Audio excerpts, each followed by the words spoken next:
काशीपुर में अवैध खनन के खिलाफ प्रशासन मुस्तैद नजर आ रहा है।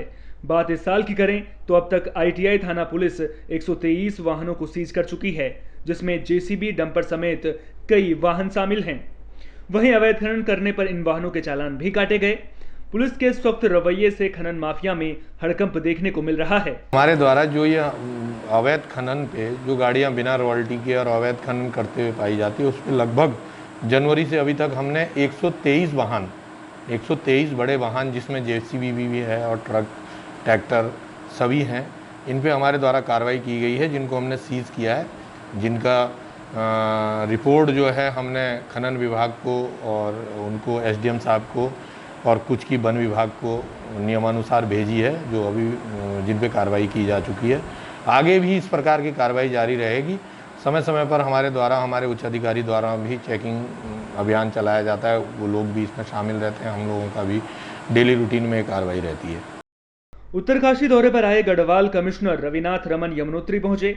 इस दौरान उन्होंने सरकार द्वारा जारी एसओपी के पालन को लेकर निरीक्षण किया। दरअसल चारधाम यात्रा बंद है। अगर परिस्थितियां अनुकूल होने पर चारधाम यात्रा शुरू होती है तो उसको लेकर विभागीय अधिकारियों के साथ निरीक्षण किया गया। इस दौरान कमिश्नर को व्यवस्थाएं चाक चौबंद मिली। बंडेली गाड़ के ऊपर पैदल मार्ग का हिस्सा बीते दिन बारिश के कारण धंस गया था, जिसे ठीक करने का आदेश दिया गया। इस दौरान चारधाम यात्रा से जुड़े सभी लोगों के वैक्सीनेशन के आदेश भी स्वास्थ्य विभाग को दिए गए।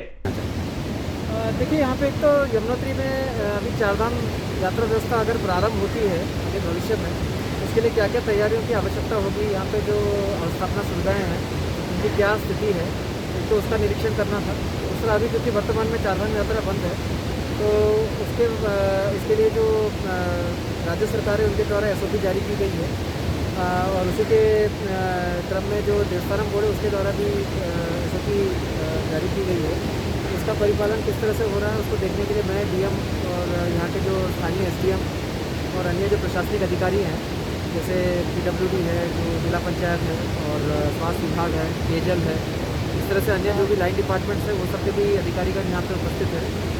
और जो भी कमियाँ यहाँ पे देखी गई हैं वो निश्चित ही मेरी इंस्पेक्शन नोट में भी आएगा, और संबंधित विभागों से हम अपेक्षा करेंगे कि उसके ऊपर भी तैयारियाँ शुरू कर दें, ताकि भविष्य में अगर स्थिति अनुकूल होती है और चारधाम यात्रा व्यवस्था अगर सीमित ढंग से जिस तरह से भी राज्य सरकार चलाने के लिए कोई निर्णय लेती है, तो तब तक जो व्यवस्था है उसके ऊपर कार्रवाई हो जाए और जो यात्री अगर यहाँ आए तो उनको कोई परेशानी नहीं। धारचूला को रांथी ग्राम पंचायत से जोड़ने वाला मोटर मार्ग पिछले 3 दिनों से बंद पड़ा है। मामले को लेकर विभागीय कार्यशैली पर सवाल खड़े हो रहे हैं। मामले को लेकर महासंघ टैक्सी यूनियन के उपाध्यक्ष केसर सिंह धामी ने पीडब्ल्यूडी के जेई आशुतोष वर्मा को फोन किया, जिसके बाद उन्होंने बंद सड़क को 2 दिनों में खोलने का आश्वासन दिया। वहीं सड़क बंद होने से ग्रामीणों को खासी परेशानियों का सामना करना पड़ रहा है। रांथी मोटर मार्ग वियोगत 3 दिन से बंद पड़ा है। सूचना के बाद भी संबंधित विभाग मोटर मार्ग को नहीं खोल रहा है। आज मेरे द्वारा लोक निर्माण विभाग के जेई साहब को सूचना दी गई तथा जेई साहब ने अवगत कराया कि मैं अभी जेसीबी की व्यवस्था करके मोटर मार्ग को खोलूंगा। और ऊपर से प्रधानमंत्री ग्रामीण सड़क योजना का निर्माण चल रहा है। एनपीसीसी के द्वारा मलबा फेंका गया था। एनपीसीसी के अधिकारियों को सूचित करने के बाद भी एनपीसीसी के अधिकारी रोड खोलने को मना कर रहे हैं। ग्रामीण 3 दिन से परेशान हैं। दूध सब्जी लेने वालों की दिक्कत आ रही है तथा खाद्यान्न आपूर्ति करना है, खाद्यान्न की व्यवस्था करनी है। गांव में सड़क बंद होने से खाद्यान्न नहीं पहुंच पा रहा है। मेरा आपके चैनल के माध्यम से निवेदन है कि बंद मोटर मार्ग को खोलने के लिए संबंधित विभाग को निर्देशित किया जाए। बाजपुर के पूर्णानंद तिवारी पुस्तकालय में कांग्रेस कार्यकर्ताओं ने नेता प्रतिपक्ष इंदिरा हृदयेश को श्रद्धांजलि अर्पित की। दरअसल नेता प्रतिपक्ष इंदिरा हृदयेश के निधन से सियासी गलियारों में शोक का माहौल देखने को मिल रहा है। कांग्रेस कार्यकर्ताओं ने 2 मिनट का मौन रखा और भगवान से उनकी आत्मा की शांति के लिए प्रार्थना की। उन्होंने इंदिरा हृदयेश के निधन को अपूर्णीय क्षति बताया। आज सिर्फ कांग्रेस पार्टी को नहीं, पूरे उत्तराखंड के लिए एक अपूर्णीय क्षति है। डॉक्टर इंदिरा हृदयेश जी का कद एक उत्तराखंड के अंदर बहुत बड़ा कद था। विकास की सोच रखने वाली और हमेशा उत्तराखंड को आगे लेके चलने वाली सोच रखती थी वो। हम देख सकते हैं कि आज कांग्रेस परिवार तो दुखी है ही है, बाकी अन्य दलों के लोग भी बहुत ज़्यादा दुखी हैं, क्योंकि जो उनकी शख्सियत थी और जो उनकी विकास की सोच थी, भले ही आज हम विपक्ष में हैं, लेकिन सत्ता पक्ष के मुख्यमंत्री को भी कभी कोई सलाह मशवरा करना होता, संसदीय कार्य के बारे में जानकारी लेनी होती थी, तो वो सीधे डॉक्टर इंदिरा हृदय जी के पास जाते थे। आज बाजपुर में हम कांग्रेस के लोगों द्वारा डॉक्टर इंदिरा हृदय जी को श्रद्धांजलि अर्पित की गई है और हम ईश्वर से प्रार्थना करते हैं कि उन्हें अपने श्री चरणों में स्थान दें। उत्तराखंड बीजेपी प्रदेश अध्यक्ष मदन कौशिक उधम सिंह नगर पहुंचे, जहां उन्होंने पार्टी कार्यकर्ताओं और पदाधिकारियों से मुलाकात की और सरकारी योजनाओं को जनता तक पहुंचाने के निर्देश दिए। उन्होंने कहा कि कोरोना वॉरियर्स के सम्मान के लिए सरकार योजना बना रही है। 6 जुलाई से जिलेवार पार्टी सम्मान समारोह का आयोजन करेगी, जिसमें कोरोना वॉरियर्स को सम्मानित किया जाएगा। पार्टी ने कोरोना के संक्रमण काल में, चाहे पहली वेव आई हो या सेकेंड, अपने कार्यकर्ताओं के माध्यम से सेवाई संगठन पार्ट 1 और सेवाई संगठन पार्ट 2 जो अब चल रहा है, बड़ी ताकत के साथ जनता के बीच में काम किया। जहां हमारे युवा मोर्चे ने हजारों यूनिट ब्लड डोनेट करने का काम किया, वहीं महिला मोर्चे ने जहां ब्लड डोनेट किया, वहीं कम्युनिटी किचन चलाकर और अपने हाथों से मास्क सिलकर जनता में बांटने का काम किया। वहीं हमारे अन्य मोर्चों ने गाँव में जाकर जहाँ लोगों को मास्क, सैनिटाइजर, जागरूक करना, काढ़ा बांटना, लोगों से मिलकर और उनके जांच कराना इत्यादि काम किए हैं। तो वहीं भारतीय जनता पार्टी ने प्रदेश में 15 बड़े कंट्रोल रूम चलाकर और लोगों की समस्याओं का समाधान किया है। राजस्थान के नागौर में मानसून से पहले डीएपी खाद की कमी किसानों के लिए परेशानी का सबब बनी हुई है। ग्राम सेवा सहकारी समिति में डीएपी खाद की डिमांड है, लेकिन केवल 400 बैग ही पहुंचे हैं। सुबह से ही ग्राम सेवा सहकारी समिति में खाद के लिए भीड़ लगी हुई है। मांग का केवल 10% पहुंचने से किसानों में नाराजगी देखने को मिल रही है। बता दें कि काश्तकार को बुआई से पहले 5-6 बैग डीएपी खाद की जरूरत होती है, लेकिन उन्हें केवल 1 ही बैग मिल रहा है खाद की। और पहली बार इस साल में समीक्षा देखिए किसान एक ही कट्टे खातर माता पड़े, किसान की समीक्षा करेंगे निकम में सरकार के मान हालत हुई है, किसान खाद को नहीं मिले। पर इन कोरोना काल हर दिन खाद नहीं मिलनी, किसानों की दोहरी मार, किसानों की आएगी मौत। हालात है किसानों के एक एक कट्टे ही खातर भटके आज 3 दिन हुआ, एक ही कट्टो खाद नहीं मिल रही है। कोरोना काल में किसानों की आमदनी ही कोनी, खेती के मान आमदनी लेनी खातर खाद को यूज लेना चाहे और खाद मिल नहीं रही है। आपने स्थानीय नहीं साहब, हमने नहीं करी।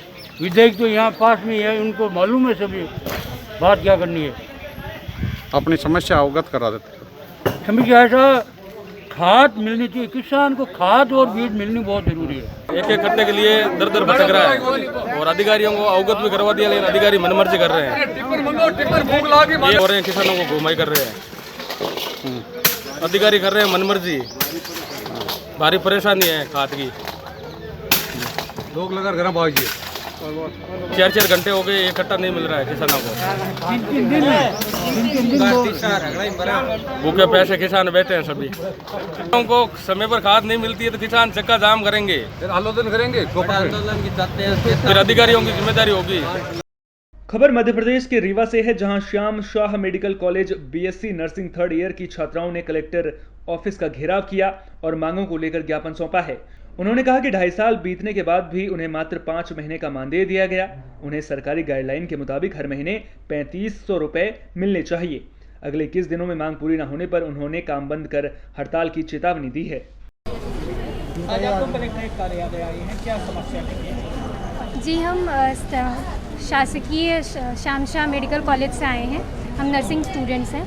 हमारी स्टाइपेंड 2 साल की बची हुई है, वो अभी तक नहीं आई हुई है और हम प्रॉपर ड्यूटी कर रहे हैं। हमारे कॉलेज से ये बोला जा रहा है कि प्रोसेस चल रहा है, लेकिन स्टाइपेंड हमारी अभी तक नहीं दी गई है।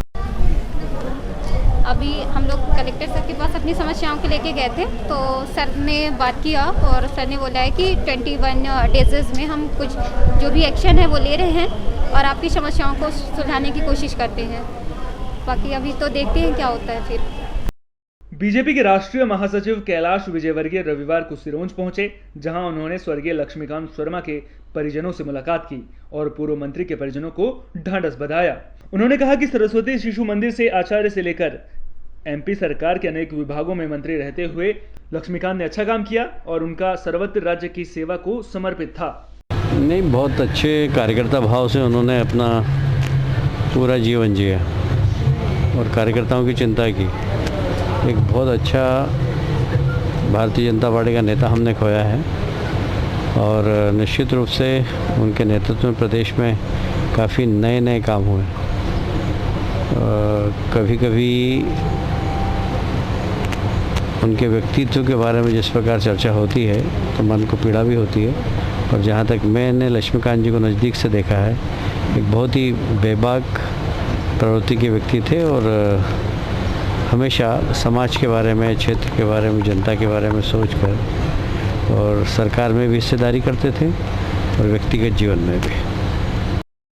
आरा के चर्चित बैंक कारोबारी इमरान खान हत्याकांड में एडीजे 9 कोर्ट ने बड़ा फैसला सुनाया है।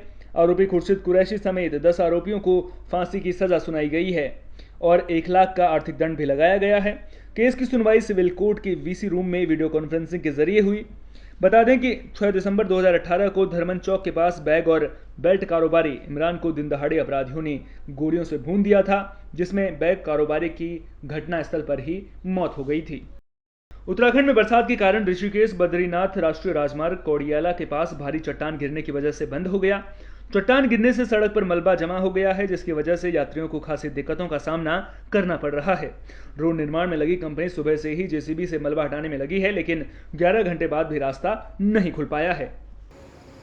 ब्यासी से आगे कोडियाला के पास सुबह करीब 4 बजे सड़क पर काफ़ी बड़ी मात्रा में वो काफ़ी बड़े बड़े बोल्डर आ गिरे हैं, जिस कारण मार्ग पूरी तरह से बाधित है।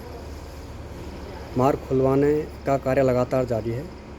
मार्ग खुलने की संभावना शाम तक या करीब रात तक। भारी चट्टान होने के कारण लगातार पहाड़ी गिरती जाती है, जिससे जो है वहाँ पर लोगों को बड़ी परेशानी होती है, आवाजाही ठप हो जाती है। देखते हैं वहाँ पर जो जेसीबी लगी हुई है, कहना है उनका कि ये रात तक खुलने की संभावना है। रोड को कब तक खुलती है। और बता दें कि ये आज 4 बजे ठीक वहाँ पर बहुत बड़ी स्लाइडिंग आई थी, रात को बारिश हुई थी, और कब तक ये खुलती है, इसी इंतज़ार में तमाम लोग वहाँ पर जो यात्री हैं कि कब अपने गंतव्य की ओर हम प्रस्थान करें, इसी इंतज़ार में है। देखते कब खुलती है रोड, ये देखने की बात होगी।